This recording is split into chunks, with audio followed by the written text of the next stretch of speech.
বিষয়ে জ্যেষ্ঠ সচিব আক্তার আহমেদ সাংবাদিকদের তথ্য জানিয়েছেন। এর আগে বিকেল 4টার দিকে সিইসির ভাষণ রেকর্ড করে বাংলাদেশ টেলিভিশন ও বাংলাদেশ বেতার। সবাইকে স্বাগত জানাচ্ছি। আর কাবেল নিবেদিত দেশ সন্ধ্যায় আমি সোনিয়া হক আপনাদের সাথে আছি। তফসিল ঘোষণা আজকে আলোচনার বিষয় রেখেছি এবং এই বিষয়টি নিয়ে আজকে কথা বলবেন ডাক্তার জাহিদুর রহমান, বিশ্ববিদ্যালয় শিক্ষক ও রাজনীতি বিশ্লেষক। আপনাকে স্বাগত জানাচ্ছি। এবং যেমনটা বলছিলাম যে আজ তফসিল ঘোষণা সন্ধ্যা 6টার দিকে জাতির উদ্দেশ্যে এক ভাষণে তফসিল ঘোষণা করা হবে সিইসির পক্ষ থেকে। এবং এবারের যে নির্বাচন এবং সেই নির্বাচনকে ঘিরে যে তফসিল, এটি অত্যন্ত গুরুত্বপূর্ণ প্রত্যেকটি রাজনৈতিক দলের কাছে। শুরুতে একটু প্রতিক্রিয়াটা জেনে নিই ডাক্তার জাহিদুর রহমান, হয়তো বা যে কোনো সময় তফসিল ঘোষণা শুরু হয়ে যেতে পারে, আপনার কাছে একটু প্রতিক্রিয়াটা জানি। প্রাথমিকভাবে একটা জিনিস বলি, প্রত্যেকটা রাজনৈতিক দল তো বটেই, এই রাষ্ট্রের জন্য খুব গুরুত্বপূর্ণ। একটা রাষ্ট্রে যদি গণতান্ত্রিক ব্যবস্থা না থাকে তাহলে ওই রাষ্ট্রটা কি হয় আমরা গত 17 বছর 2 বছর তত্ত্বাবধায়ক তাও যেমনই ছিল, 15 বছর শেখ হাসিনার সময় আমরা খুব ভালো বুঝতে পেরেছি। এটার প্রাথমিক প্রতিক্রিয়া হচ্ছে এটা যে কেউ বলার চেষ্টা করছিলেন নির্বাচন হবে কি হবে না। এখনো কেউ বলতে পারে নির্বাচন নাও হতে পারে, কারণ 1/11 তফসিল ঘোষণার পরে হয়েছে। নির্বাচনের 11 দিন আগে 22 জানুয়ারি নির্বাচন ছিল, 11 জানুয়ারি ওটা ঘটে গেল। অনেকেই প্রশ্ন করছেন যে তফসিল মানেই কি আসলে নির্বাচন? একদম না, কিন্তু এটা একটা গুরুত্বপূর্ণ ল্যান্ডমার্ক। এই যে সরকারের সদিচ্ছা আছে কিনা, তফসিল পিছিয়ে দেওয়া হতে পারে, আমরা এখনো এটা জানি না সেটা জানি না, নানা রকম কনফিউশন যার স্বার্থে মানুষ তার জনগণের মধ্যে তৈরি করার চেষ্টা করেছেন। এটা দিয়ে প্রাথমিকভাবে অন্তত তফসিল যখন ঘোষণা হয়ে যাবে, প্রাথমিকভাবে অন্তত সেটা ভেঙে যাবে। আর তফসিল ঘোষণা মানে হচ্ছে দেশ নির্বাচনের মধ্যে ঢুকে গেল, কারণ এখন চালকের আসনে নির্বাচন কমিশন এবং তার কতগুলো ল্যান্ডমার্ক। একটা তফসিলে যেটা হয়, তিনি অনেকগুলো ডেট ঘোষণা করবেন, মনোনয়নপত্র কতদিন পর্যন্ত দেওয়া যাবে, যাচাই বাছাই কত তারিখ পর্যন্ত হবে, অ্যাপিল করার সুযোগ কবে, মনোনয়নপত্র প্রত্যাহার কবে, তার পরবর্তীতে ক্যাম্পেইন কিভাবে হবে, কতদিন হবে, এই জিনিসগুলো তো উনি জানাবেন। এগুলো জানানো মানেই হচ্ছে দেশ পুরো ওই দিকে ঢুকে যাবে। যেমন ধরুন এই কিছুদিন আগ পর্যন্ত জাহিদুর রহমান, ফিরবো আমরা। জাতির উদ্দেশ্যে ভাষণ দিচ্ছেন প্রধান নির্বাচন কমিশনার এম নাসিরউদ্দিন। আমরা সরাসরি চলে যাচ্ছি সেখানে। দর্শক, ঘোষিত হলো ত্রয়োদশ জাতীয় সংসদ নির্বাচন ও জুলাই জাতীয় সনদ বাস্তবায়নের গণভোটের তফসিল। 2026-এর যে বড় ভোট, সেই ভোটের তফসিল ঘোষণা করলেন জাতির উদ্দেশ্যে ভাষণ দিয়ে প্রধান নির্বাচন কমিশনার এম নাসিরউদ্দিন। এই তফসিল ঘোষণা করলেন।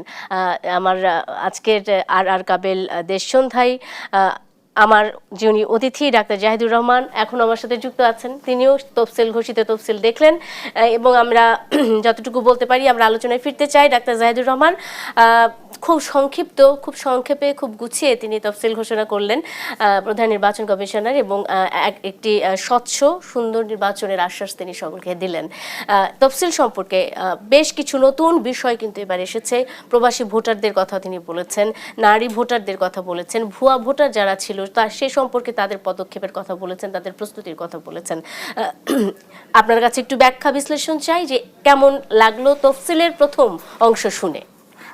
দু একটা জিনিস অপ্রাপ্তির কথা বলি, মানে প্রাপ্তি তো আছেই। আচ্ছা, তার আগে যেটা হয়, একটা গতানুগতিক একটা শিডিউল থাকে কবে মনোনয়নপত্র দেওয়া যাবে।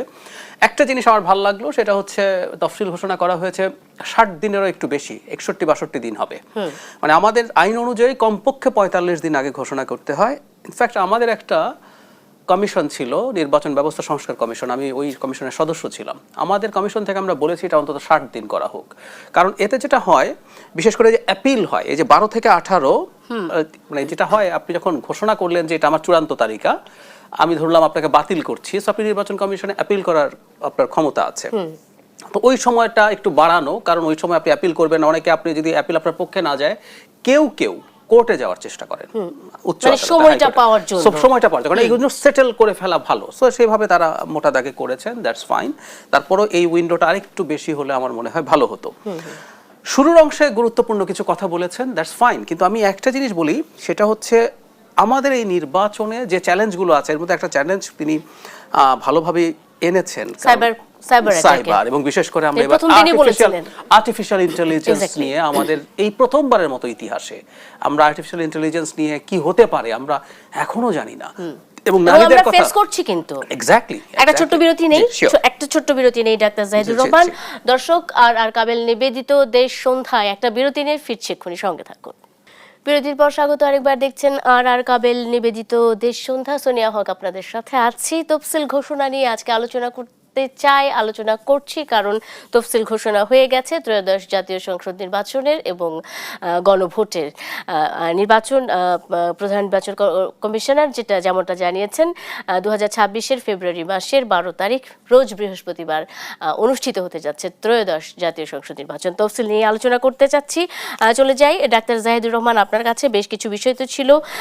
খুব সুন্দরভাবে প্রধান নির্বাচন কমিশনার যেটা বলেছেন, আচরণবিধি মেনে শান্তিপূর্ণ নির্বাচন অনুষ্ঠানের আহ্বান জানিয়েছেন প্রত্যেকটি রাজনৈতিক দলকে, এবং সেই সাথে তিনি কিন্তু কোনো প্রকার নির্বাচন নিয়ে আসলে কোনো প্রকার গাফিলতি সহ্য করা হবে না, ছাড় দেওয়া হবে না, এমন একটা হুঁশিয়ারিও কিন্তু তিনি দিয়ে দিয়েছেন। ডাক্তার জাহিদুর রহমান, আমরা বিরতির আগে কথা বলছিলাম বিশেষ করে এআই দিয়ে আমরা যেটা ভালো হতো সেটা হচ্ছে এআই চ্যালেঞ্জ মোকাবেলার জন্য তারা কি করছেন। যেমন আরেকটা ইন্টারেস্টিং তিনি জিনিস বলেছেন যে অসত্য তথ্যে কান দেবেন না, সেটা শেয়ার করাও অপরাধ। মানে এই জিনিসগুলোতে মানুষকে সচেতন করা। এখন এআই নিয়ে কিভাবে ডিল বা তার নির্বাচন কমিশন এই সময়টাতে তার নিজস্ব কিছু করছে কিনা, আমি ইনফর্মালি জানি তারা কিছু কাজ সাংবাদিকদের সাথে করেছেন। তো এই জিনিসগুলো কিন্তু উনি সামনে আনতে পারতেন। এবং কিভাবে মানুষ কোনো তথ্যর যাচাই বাছাই করবে। এখন ধরুন আমাদের ডিজিটাল লিটারেসি এতই খারাপ, আমি গ্রামের প্রান্তিক কম শিক্ষিত বা অশিক্ষিত মানুষের কথা বাদ দিন, আমি শহরের শিক্ষিত সচেতন মানুষকে এমন জিনিস শেয়ার করতে দেখেছি যেটা আসলে কল্পনাও করা যায় না। তো এখন আপনি অসত্য জিনিস শেয়ার করা অপরাধ বলছেন, কিন্তু এটা তো আমি অসত্য মনেই করি নাই। মানে আমি ফ্যাক্টটা কিভাবে আসলে আমি কিভাবে এটা জানতে পারবো? এটার জন্য কিন্তু একটা বিরাট জোগাড় যন্ত্র এবং প্রস্তুতির দরকার ছিল। নির্বাচন কমিশন সেটার ব্যাপারে কি করছে সেটা জানালে ভালো হতো, এটা খুবই জরুরি। একই সাথে আমাদের এবারকার নির্বাচনের সবচেয়ে বড় ঝুঁকির জায়গা হচ্ছে আইন শৃঙ্খলা রক্ষা। প্রস্তুতি আছে, আমাদের পুলিশ বাহিনী এখনো তার কনফিডেন্স পুরোপুরি ফেরত পায়নি। আনসার থাকবে, সাথে সেনাবাহিনীর একটা বড় সংখ্যা থাকবে। আমার কাছে যেটা মনে হয়, আমি যেটা আরেকটু আশা করেছিলাম, উনি অত্যন্ত আরো কঠোর ভাষা ব্যবহার করতে পারতেন, বিশেষ করে এবং আইন শৃঙ্খলা নিয়ে, যে এগুলো তার নির্বাচন কমিশনের জায়গা থেকে যে কোনোভাবে ছাড় দেওয়া হবে না এবং যা যা করার সেগুলো আশ্বস্ত করা। তারপরে এগুলো মানুষের সামনে ক্লিয়ার। ইনফ্যাক্ট এটা মুখে বলার চাইতে আসলে যেটা হবে সেটা হচ্ছে পরবর্তীতে একদম সেটাই হলো সবচেয়ে বড় কাজ। এই যে ধরুন নির্বাচন আচরণবিধির কথা বললো, মনোনয়নপত্র সাবমিশন নিয়ে আচরণবিধির প্রশ্ন আছে, ওখানে আপনি বিরাট দলবল নিয়ে আসছেন কিনা, শোডাউন করছেন কিনা, এগুলো নিয়ে প্রচুর আলাপ আছে। তো আমরা যদি দেখি এগুলো উনি ইনস্ট্যান্টলি স্টেপস নিচ্ছেন, তাহলে কিন্তু ওই আস্থাটা মানুষের মধ্যে, মানে এটা তো আসলে আমরা আগামীকাল থেকে বুঝতে পারবো, কিংবা তফসিল ঘোষণার 1 ঘন্টা পর থেকে তো বোঝার কথা যে শোডাউনে সে ব্যাপারটা কমে এসেছে কিনা। এমনকি আপনি যখন শিডিউল ঘোষণা করে দিলেন তখন নির্বাচনী প্রচারণামূলক আর কিছু করতে পারবেন না। আপনি ব্যানার পোস্টার লাগাতে পারবেন না, আপনি মানুষের কাছে ভোটও চাইতে পারবেন না। আপনি হয়তো এলাকায় যেতে পারেন, কিন্তু এগুলো এর সব সময় নির্বাচন কমিশনের উচিত হবে খুব দ্রুত এগুলো ধরে ফেলা, কিছু দৃষ্টান্তমূলক শাস্তি, সেটা আর্থিক জরিমানা হোক বা যেমন হোক, সেটা কিন্তু করে ভিজিবল করা, যাতে জনগণও দেখতে পারে যে সব ঠিকঠাক আছে। পরবর্তীতে যখন ঝুঁকির জায়গা হবে ক্যাম্পেইনের সময়টা, তখন প্রতিটা দল মাঠে নেমে যাবে। এই যে প্রায় 18-19 দিনের মতো একটা ক্যাম্পেইনের টাইম আছে, 2.5 সপ্তাহ, এই সময়টাতে শুধু নির্বাচনী আচরণবিধি ভঙ্গন, আইন শৃঙ্খলার পরিস্থিতিও চ্যালেঞ্জের মুখে পড়বে। সেই চ্যালেঞ্জের মধ্যে উচিত হবে যেই এটা নিয়ে কোনো রকম কোনো সমস্যা করবে, বিশেষ করে কোনো ক্রিমিনাল অফেন্স করবে, খুব দ্রুত ব্যবস্থা নেওয়া। ইভেন কারো প্রার্থিতা বাতিলের মতো স্টেপ যদি নিতে হয় নির্বাচন কমিশনকে সেটা নিয়ে এক্সাম্পল হিসাবে দেখাতে হবে। কারণ এবার নির্বাচনের আগে এরকম স্টেপ না নিলে একটা সুষ্ঠু নির্বাচন কার্যত অসম্ভব। কারণ খেয়াল করি, একে তো আমাদের নির্বাচনের এই সংকট, মানে নির্বাচন মানে আইন শৃঙ্খলা বাহিনীর সংকট আছে, প্লাস আওয়ামী লীগ তারা নির্বাচনে পার্টিসিপেট করতে পারছে না, অন্তত নামে। তারা বসে আছে একটা কেওস তৈরি করার জন্য, এবং কে না জানে যে তাদের সাথে ভারতেরও এক ধরনের ইচ্ছে থাকবে বাংলাদেশের নির্বাচনটা যাতে ভালো না হয়, বাংলাদেশ একটা কন্টিনিউয়াস কেওসের মধ্যে থাকে। ফলে আমরা যদি নিজেদের মধ্যে ঝামেলা করতে থাকি, অলরেডি সে লক্ষণ দেখা যাচ্ছে বিএনপি এবং জামাতের মধ্যে যথেষ্ট উত্তেজনাকর পরিস্থিতি তৈরি হচ্ছে ধীরে ধীরে। আবার সেই উত্তেজনা যে আসলে মাঠ পর্যন্ত পৌঁছাবে না তার কোনো গ্যারান্টি আছে কিনা? গ্যারান্টি নাই একদম। এবং কিছুদিন আগে একটা জেলায় যথেষ্ট ভালো ভয়ঙ্কর মারামারি হয়েছে, দুই পক্ষের মধ্যে অস্ত্রশস্ত্র দেখা গেছে। আবার বিএনপিরও কতজন স্বতন্ত্র আছে আমরা কিন্তু এই তফসিলের পর আস্তে আস্তে বুঝবো। শেষ তারিখ যেটা মনোনয়নপত্র প্রত্যাহারের 21 জানুয়ারি, চূড়ান্ত প্রার্থী তালিকা যদি 20 তারিখ হলো প্রত্যাহারের ডেট। যদি দেখা যায় বেশ কিছু সিটে স্বতন্ত্র আছে, তাহলে একটা ত্রিমুখী সমস্যা হয়ে যাবে। একটা ত্রিমুখী সমস্যা হয়ে যাবে, কারণ বিএনপির মনোনয়ন নিয়ে আসলে বিভিন্ন জায়গায় আমরা বিভিন্নভাবে শুনছি, বিদ্রোহ হচ্ছে, বিক্ষোভ হচ্ছে, এমনটাও হচ্ছে। একটা ছোট্ট বিরতির পরে এসে নিশ্চয়ই বিস্তারিত জানবো ডাক্তার জাহিদুর রহমান। দর্শক, একটা বিরতি নিচ্ছি, আর কাবিল নিবেদিত দেশ সন্ধ্যায় সঙ্গে থাকুন। বিরতির পর স্বাগত আরেকবার, দেখছেন আর কাবিল নিবেদিত দেশ সন্ধ্যা। আমি সরিয়া হক আপনাদের সাথে আছি। তফসিল ঘোষণা হয়েছে এবং এই তফসিল নিয়েই আমরা আলোচনা করছি। এবারে নির্বাচনের চ্যালেঞ্জগুলো কি, নির্বাচনে কোন কোন বিষয়গুলোর দিকে আরো বেশি মনোযোগী হওয়া উচিত নির্বাচন কমিশনের, এই বিষয়গুলো নিয়ে কথা বলছেন ডাক্তার জাহিদুর রহমান আজ আমাদের সাথে। ডাক্তার জাহিদুর রহমান, আমরা বিরতিতে যাবার আগে যে বিষয়টিতে ছিলাম সেটা হলো যে বিএনপির মনোনয়ন নিয়ে বিভিন্ন জায়গায় কিন্তু এক ধরনের বিক্ষোভ আমরা দেখেছি। এখন পর্যন্ত তারা সেটেল করতে পারে নাই, যদিও প্রথম দফায় 237 জন, পরবর্তীতে 36 জনের একটা তালিকা তারা দিয়েছে। আবার জোটের তাদের যারা শরিক রয়েছে, শরিক দলগুলোর মধ্যে নানা রকমের অসন্তোষ দেখা দিয়েছে। এগুলো মানে স্বতন্ত্র প্রার্থী, বিদ্রোহী প্রার্থী, জোটের প্রার্থী, শরিক প্রার্থী, অনেক কিছু মিলে বিএনপির মধ্যে কিন্তু অনেকগুলো মুখ দাঁড়িয়ে গেছে। এটি আসলে বিএনপি নির্বাচনে কোনো রকমের প্রভাব ফেলবে কিনা? মানে বিএনপি সত্যিকার অর্থে একটা বড় মানে সংকটে আছে। সংকটটা কেন? দুটো কারণ। বিশেষ শরিকেরটা আগে বলি, বা তাদের যে ইন্ডিপেন্ডেন্ট, মানে বিএনপি আওয়ামী লীগের মতো দল, আগে যখন আওয়ামী লীগও ছিল, তাদের প্রচুর নেতা এমনিই থাকে নির্বাচন করার মতো, আর ওনাদের ল্যাটারাল এন্ট্রি সম্ভব। জামাতে মোটা দাগে তারা তাদের ক্যাডার ভিত্তিক, তারা ধাপে ধাপে ধাপে যিনি পদে আছেন তিনি মোটা দাগে তিনি সদস্য হন। যদি এবার বেশ কয়েকটা জায়গায় তারা চেঞ্জ করেছেন, ইভেন একজন অমুসলিম প্রার্থীকে তাদের একজন গুরুত্বপূর্ণ নেতার জায়গায় এনেছেন। বিএনপির এবার আরেকটা সংকট হলো, ধরুন তারা তো 3টা নির্বাচন দেশে হয় নাই ঠিক মতো, ফলে প্রচুর ক্যান্ডিডেট জমে গেছে। মানে যারা এমপি হতে পারতেন, ঠিক আছে আপনি তো গতবার করেছেন, আপনি বাদ দিলাম, আপনি তো এমপি হয়েছেন, আমি একে দেই, এই কথা বলার সুযোগ সর্বোচ্চ নেতৃত্বে নাই। দ্বিতীয় কথা হচ্ছে, শরিকদের ক্ষেত্রে আসন বন্টনের ঝুঁকি হচ্ছে এই জায়গায়। এবার তো একটা সময় নিয়ম ছিল, আরপিওতে এমন নিয়ম ছিল যে যদি জোট করা হয় তাহলেও আপনি অন্য দল করুন, কিন্তু আপনি যে কোনো সিম্বল বা মার্কা নিতে পারেন। মানে আওয়ামী লীগের সাথে যারা যারা জোটে ছিল তারা চাইলে নৌকায় নির্বাচন করতে পারবেন। এই যে রাশেদ খান মেনন, হাসানুল হক ইনু, এরা সবাই কিন্তু নৌকা মার্কা নিয়ে নির্বাচন করছেন। আবার জাতীয় পার্টির নেতাকর্মীরা ছিলেন।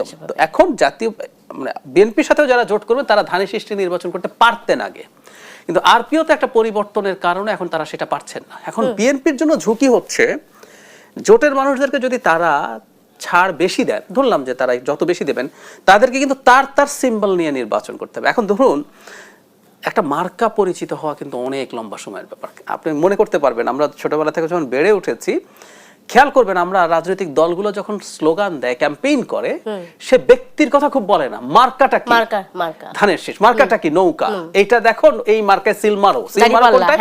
তার মানে বছরের পর বছর মানুষ কিন্তু নাম মার্কাকে পরিচিত করে। এখন এই নতুন মার্কাগুলো পরিচিত করার সুযোগ নেই। আচ্ছা, তাহলে কি হতে পারে? কিছু ফেস, এই জোটের সঙ্গীদের মধ্যে 4 জন বা 5 জনের ফেস আছে যেগুলো পরিচিত, মানুষ চেনে, মুভমেন্টে ছিলেন, টকশো করেছেন, এভাবে। এর বাইরে বাকিরা, এরা কি জিতে আসবেন? এই ঝুঁকিতে তারা চিন্তা করেছেন। বিশেষ করে তারা দাঁড়ালেন, বিএনপি ওখানে প্রার্থী দিল না, কিন্তু যদি স্বতন্ত্র দাঁড়িয়ে যায়, এই প্রার্থী আর স্বতন্ত্র ভোট কাটাকাটি করে যদি জামাত জিতে যায়, এইরকম নানান হিসাব নিকেশ, অনেক ইকুয়েশন আছে। তরুণ ভোটারদের বিষয়টা তো আছে, একটা তরুণ প্রার্থী যারা আছে, তরুণ ভোটারও আছে, তেমন তরুণ প্রার্থীদের নিয়ে আমাদের যে মনোজগতে এক ধরনের প্রতিক্রিয়া আছে, সেটা কেমন? নতুন যারা একেবারে ভোটে দাঁড়াচ্ছে তাদের সম্পর্কে বিশেষ করে আমরা তরুণ যদি বলি, এনসিপির কথা যদি বলি, 125 জনের ঘোষণা দিলেন, একেবারেই তরুণ তারা, প্রায় সবাই, 2-1 জন একটু ব্যতিক্রম আছে, এর বাইরে খুবই তরুণ তারা। আমাদের সমাজে এখনো তরুণদের প্রতি খুব পজিটিভ ধারণা হয়নি কেন? এটা ভুলও না। কেউ কেউ বলেন যে ইউরোপে, আমেরিকা এত কম বয়সে এমপি হয়ে যাচ্ছে, প্রধানমন্ত্রী হয়ে যাচ্ছে, প্রেসিডেন্ট হয়ে যাচ্ছে।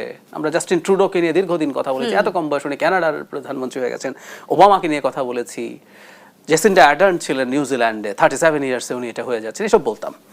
একটা কথা কি, বাংলাদেশ কিন্তু চালানো আমেরিকা, কানাডা চালানো হচ্ছে অনেক কঠিন। ইয়াস, আই মিন ইট। ওইসব দেশ কিন্তু সিস্টেম দিয়ে রান করে। ওখানে ইভেন আপনিও যদি আমেরিকার প্রেসিডেন্ট হয়ে যাই, আমরা খুব বেশি টাফ অবস্থায় যাব না, সবকিছু সিস্টেম্যাটিক। সো বাংলাদেশ জটিল জায়গায়, বাংলাদেশের রাজনৈতিক চর্চাটাই আসলে খুবই জটিল, সিস্টেমও জটিল। আপনি বাংলাদেশ রান করার জন্য অনেক জটিলতার মধ্য দিয়ে আপনাকে যেতে হবে। ফলে আপনি জনগণ মানে যারা ভোটার্স আছেন তারা খুব তরুণদেরকে মনে হয় না খুব বেশি পজিটিভলি দেখবেন, কিন্তু আমরা এখন খুব ভালো জানি না। ইনফ্যাক্ট কেন জানি না, এই যে তরুণ ভোটারদের কথা বললেন, মানে আমাদের একটা হিসাব আছে 2008 সালের নির্বাচনকে যদি আপনি মোটা দাগে ফেয়ার নির্বাচন ধরেন, ওখানে সবচেয়ে কম বয়সে যিনি ভোট দিয়েছিলেন তার বয়স 18 বছর, আর এরপর এখন 17 বছর পার হয়ে গেছে। তার মানে যার বয়স 35 বছর তার নিচে কেউ ভোট দেয় নাই বাংলাদেশে। 35 কিন্তু খুব কম বয়স না। তো এরা কিভাবে বিহেভ করবেন, তারা অনেক জরিপ টরিপ দেখানোর চেষ্টা আছে, কিন্তু একটা জিনিস ক্লিয়ার, এটা আমাদের জন্য পজিটিভ, তারা ভোট দিতে খুবই আগ্রহী। ভোট দিতে আগ্রহী। এবারের নির্বাচনটাতে আসলে এটাই মোটা দাগে চিহ্নিত করা হচ্ছে যে মানুষ ভোট দিতে চায় যে কোনো